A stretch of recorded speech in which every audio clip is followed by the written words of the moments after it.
오클랜드 애슬레틱스의 투수인 마이크 파이어스가 초대형 폭로를 했습니다. 2017년 휴스턴이 홈 경기에서 상대방의 사인을 훔쳤다는 것입니다. 단순히 포수의 사인을 육안으로 확인하고 타자에게 알려주는 정도가 아니라 구장을 이용해서 팀 선수, 코칭 스태프까지 모두 총동원하는 대규모 사인 훔치기였습니다. 방법은 이렇습니다. 홈구장 외야석에서 카메라를 이용해 포수와 투수 사이에 오가는 구종 사인을 알아내고 더가웃과 클럽하우스에 설치된 텔레비전 모니터를 통해 전송합니다. 그리고 구종을 알아챈 팀 관계자가 휴지통을 물려서 타자에게 알려줍니다. 영상을 참고하시길 바랍니다.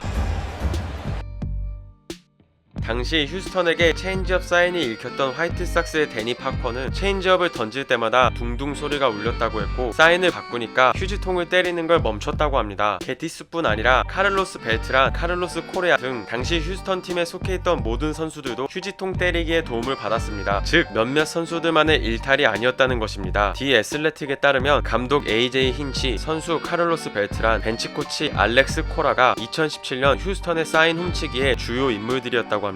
벨트라는 당연히 불법적인 일은 하지 않았다고 부인하고 있습니다. 현재 코라는 보스턴, 벨트라는 뉴욕 매츠 감독으로 있습니다. 파이어스는 2017년 휴스턴에 있었고 익명의 제보자 3명과 함께 2017년 휴스턴의 악행을 폭로했습니다. 휴스턴 측에서는 메이저리그 사무국과 함께 내부 조사를 하고 있다고만 답변했고, 제프 르나우 휴스턴 단장도 자세한 인터뷰는 하지 않았습니다. 2017년은 휴스턴이 월드시리즈 우승을 했던 시즌입니다. 휴스턴의 월드시리즈 상대팀은 다저스였습니다. 덕분에 많은 한국 팬들은 2017년 월드시리즈를 주의 깊게 시청했고 기억에도 잘 남았을 것이라고 생각합니다. 당시 다저스의 선발 투수였던 다르비슈는 월드시리즈에 등판했던 2경기에서 모두 부진했고, 한국뿐 아니라 야구를 보는 다른 나라 팬들도 다르비슈를 놀렸고, 다르비슈와 휴스턴 유니폼을 합성하며 월드시리즈 MVP라고까지 했습니다. 그때 많은 전문가들은 다르비슈가 부진했던 이유를 변화구를 던질 때 특이한 버릇이 있었고 그것이 휴스턴 타자들에게 읽혔다라고 분석했습니다. 그러나 현재 휴스턴의 2017년 사인 훔치기 논란이 터지자마자 많은 팬들이 가장 먼저 그때 다르비슈를 떠올렸습니다. 다르비슈는 피해자였을 수도 있습니다. 어떤 사람들은 다르비슈가 슬라이더를 던질 때와 패스트볼을 던질 때 공을 쥔 손이 눈에 띄게 변하지 않았다고 지적하기도 합니다. 그 얘기는 휴스턴 타자들이 다르비슈가 변화구를 던지는 것을 버릇이 아닌 다른 것을 통해 미리 알고 상대했다는 것입니다. 다르비슈는 변화구가 다양한 것이 강점인 선수입니다. 다르비슈가 어떤 변화구를 던질지 안다면 다르비슈도 홈런 공장장이 되는 것입니다. 다르비슈는 이에 대해서 본인이 못해서 패배했다며 2017년과 다르지 않는 입장을 밝혔습니다. 만약에 제가 다르비슈였다면 사인을 훔쳤다고? 어쩐지 그 녀석들 내가 뭘 던지던 다 치더라. 내가 텍사스에 있을 때 휴스턴 한두 번 상대한 것도 아닌데 내가 미닛메이드 파크에서 퍼펙트 게임까지 할 뻔.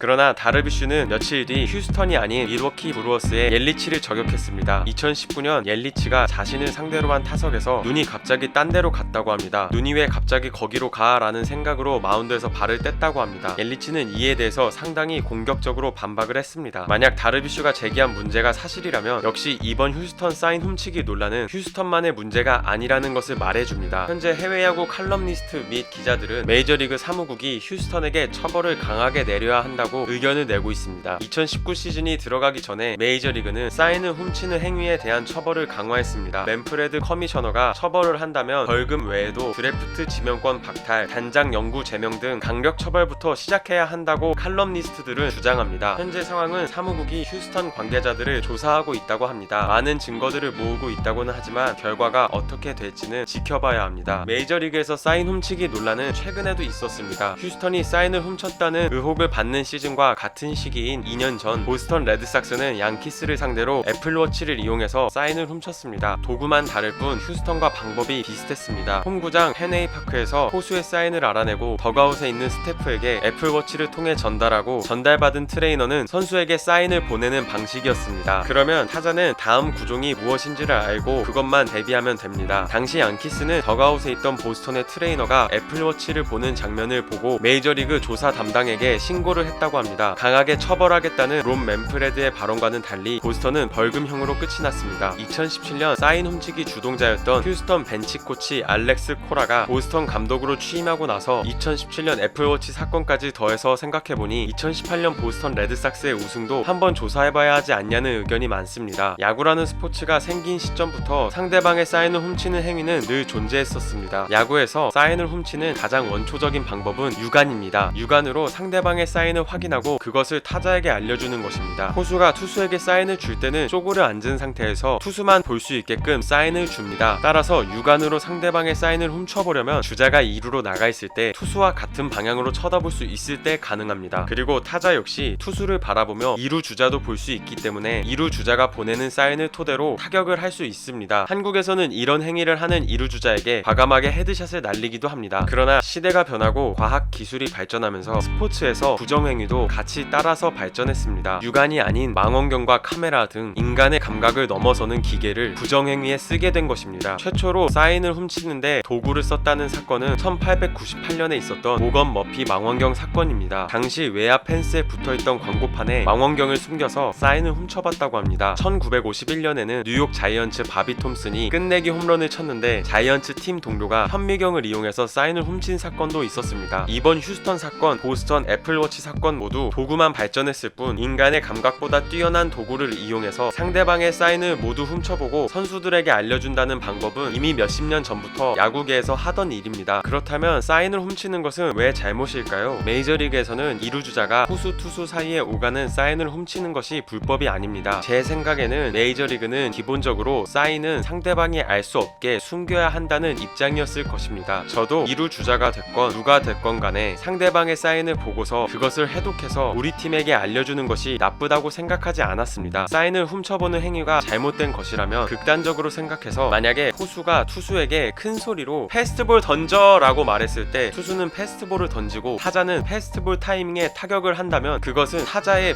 부정행위인가요? 상대방이 무엇을 던질지 알고 타석에 임하는 것은 이 예시에 나온 타자나 2루 주자를 통해 사인을 받은 타자나 똑같습니다. 그러나 이번 휴스턴 논란이 터지고 나서 제 생각이 많이 바뀌었습니다. 이번 사건은 현재 인류가 발명한 최첨단 과학기술을 이용했다는 점에서 악질입니다. 최첨단 과학기술이 인간에게 편리함을 주는 점은 고맙지만 그 편리함을 야구 경기에서 투수와 타자의 대결에 이용하는 것이 문제입니다. 개인적으로 야구는 투수가 공을 던지고 타자가 치고 수비수는 수비하고 이 기본적인 틀을 건드리지 않는 선에서 발전해야 한다고 생각합니다. 일반적인 야구 팬들은 예전부터 지금까지 이 기본적인 것들이 변하지 않는 선에서 야구가 발전했다고 생각했습니다. 야구 선수로 야구팀에 입단한 사람은 야구를 더 잘할 수 있도록 운동에 매진하고 식단을 조절하며 몸을 만들고 코칭 스태프들은 기술과 전술을 이용해서 다양한 팀 컬러를 만드는 것이 이상적인 스포츠 리그 구조입니다. 그러나 운동에 매진할 필요도 식단을 조절할 필요도 없는 약물을 사용해서 수명을 갉아먹으면서까지 인간의 한계를 넘긴다든지 야구공, 글러브, 배트 이외에 신문물을 도입해서 상대방의 전략을 알아채고 예측샷을 날리는 행위는 부정행위입니다. 아무것도 모르는 팬들만 야구 경기가 순수하다고 착각하고 보고 있던 것입니다. 만약 50년 뒤에 세상이 바뀌고 야구 규칙도 많이 변해서 그때는 애플워치보다 훨씬 기능이 좋은 기계를 도입해서 플레이하는 것이 당연한 세상이 될 수도 있습니다. 그런 세상이 온다고 하면 모를까 아직까지는 투수와 타자가 전자기계가 도입되지 않은 승부만이 합법적이고 당연하다고 생각하는 입장입니다. 따라서 전자기기를 이용해서 상대방의 구종을 훔쳐보고 그것을 노려서 승리를 얻어내는 이 방법은 불법적이고 야비한 짓이라고 생각합니다. 이번 사건은 앞에서 언급한 대로 휴스턴 일부 선수와 코칭 스태프만의 일탈도 아니고 휴스턴만 했던 악행도 아닙니다. 금지 약물 스캔들 때도 그랬고 얼마 전에 있었던 파인타르 사건도 그렇고 선수, 트레이너, 코칭 스태프 모두 이미 암묵적으로 용인하면서 행하고 있었을 것이라고 짐작할 수 있습니다. 이번 기회에 맨프레드 커미셔너가 중징계를 때려서 다른 구단에게도 다시는 이런 행위를 했다가는 거짓골을 면하지 못할 것이라는 걸 널리 알려야 한다고 생각합니다. 사인 훔치기를 막을 만한 방법은 없을까요? 가장 간단한 방법은 규제를 강력하게 하는 방법입니다. 현재 메이저리그는 2루 주자가 사인을 훔쳐보는 행위는 불법이 아니지만 이 행위도 불법으로 규제하는 것입니다. 더 나아가서 타자에게 어떠한 신호를 보내지도 못하게 규제를 하고 이를 어기는 사람은 야구판에서 영구 퇴출을 시켜버리는 것입니다. 극단적이면서도 가장 간단한 방법입니다. 선진적인 방법을 생각해보자면 경기를 하는 선수들과 코칭 스텝에게 작전 전달을 위한 전자기기를 이용하는 것을 허용하는 겁니다. 예를 들면 NFL에서 코치들과 선수들의 커뮤니케이션을 위해서 헬멧 속에 전자기기를 이용하는 것처럼 야구에서도 이를 허용하게 하면 됩니다. 전자기기를 도입하는 것을 금지하는데도 보스턴은 애플워치를 사인을 훔치기에 활용했습니다. 사인을 훔치려는 시도가 잘못된 것이지만 그것을 막을 수가 없다면 더 이상 아날로그 방식으로 투수와 포수가 사인을 교환하는 방법을 버리고 상대방이 알아챌 수 없게끔 다른 기계를 도입하는 것이 가장 바람직할 것입니다. 언제까지고 아날로그 방식을 고수한다면 더 이상 사인 훔치기를 막을 막을 수는 없고 팬들은 거짓된 경기를 시청할 수밖에 없을 것입니다. 이번 사건은 메이저리그 전체에 만연한 악습이 계속되다가 결국에 터져버린 것입니다. 스포츠 정신을 버리고 팬들을 기만하는 행위를 방지하기 위해서는 혁신적인 방안과 강력한 규제가 동반되어야 할 것입니다.